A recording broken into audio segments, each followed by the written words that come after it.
ગુજરાતના રાજકારણ અને વિકાસ યાત્રામાં આજે એક અત્યંત મહત્વનો દિવસ છે. મુખ્યમંત્રી ભૂપેન્દ્રભાઈ પટેલ, જેઓ સૌના દાદા તરીકે ઓળખાય છે, તેમની બીજી ટર્મના 3 વર્ષ પૂર્ણ કરી રહ્યા છે.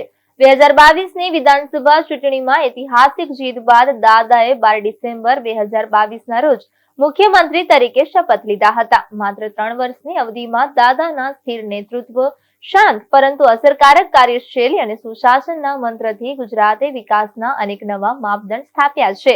વાઇબ્રન્ટ ગુજરાત ગ્લોબલ સમિટથી લઈને ઇન્ફ્રાસ્ટ્રક્ચરના મહાપ્રકલ્પો સુધી, લોકોની સુખાકારી માટેના કલ્યાણકારી નિર્ણયો હોય કે યુવાનોને વિશેષ તકો, દરેક ક્ષેત્રે દાદાનું નેતૃત્વ આજે ચર્ચાનું કેન્દ્ર છે. આજે આપણે આ 3 વર્ષની સફરને નજીકથી જાણશું. કયા મોટા નિર્ણયો લેવાયા, કયા પ્રોજેક્ટ્સે ગુજરાતને આગળ ધકેલ્યું અને શું છે આગામી વર્ષોની યોજના. ચાલો કરીએ શરૂઆત.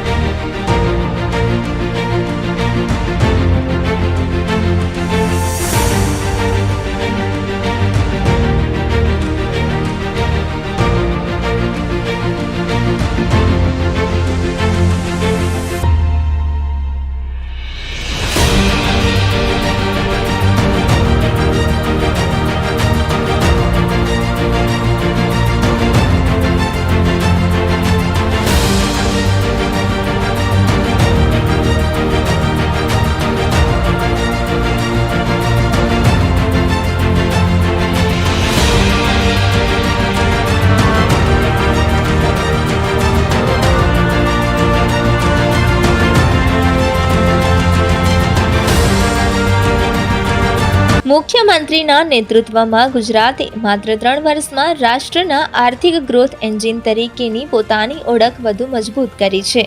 નીતિ વિષયક સુધારા દ્વારા મોટા પાયે રોકાણ આકર્ષવામાં આવ્યું છે.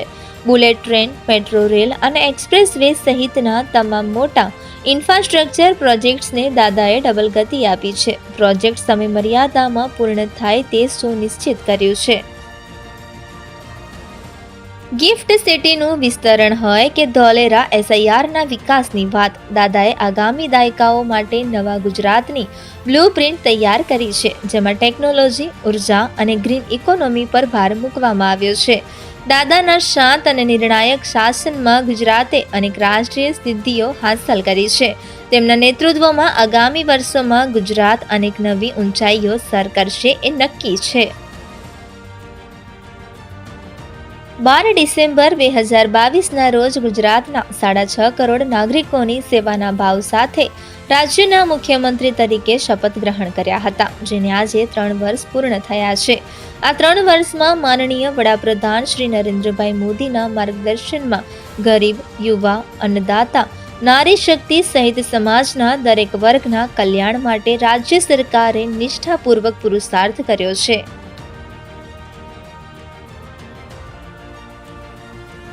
15 જુલાઈ 1962ના રોજ અમદાવાદમાં જન્મેલા ભૂપેન્દ્ર પટેલે અમદાવાદની ગવર્મેન્ટ પોલિટેકનિક કોલેજમાંથી સિવિલ એન્જિનિયરિંગનો અભ્યાસ પૂર્ણ કર્યો છે.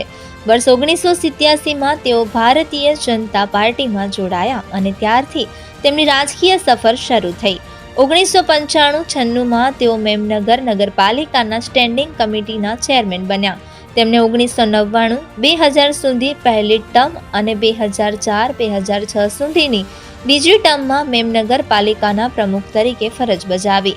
ત્યારબાદ વર્ષ 2008-2010 સુધી તેમણે AMC સ્કૂલ બોર્ડના વાઇસ ચેરમેન તરીકે અને તે પછી 2010-2015 દરમિયાન થલતેજ વોર્ડના કાઉન્સિલર તરીકે ફરજ બજાવી.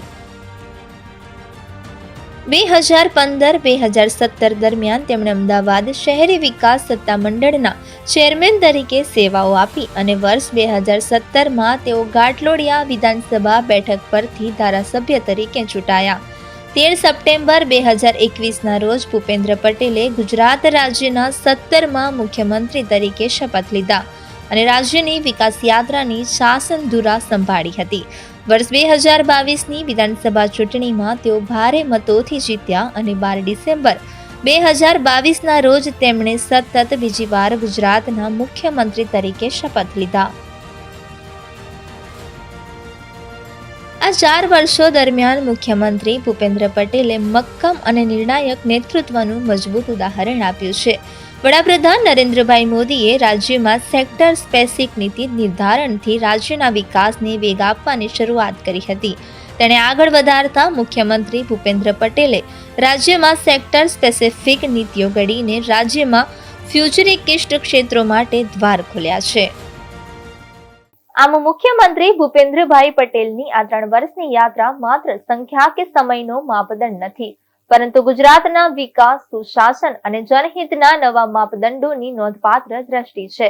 દાદાના સ્થિર નેતૃત્વ અને સમયોગીનો નિર્ણયોથી ગુજરાતના વિકાસની ગતિ વધેલી છે અને લોકોના જીવનમાં સુખાકારી વધારવામાં નોંધપાત્ર ફરક પડ્યો છે.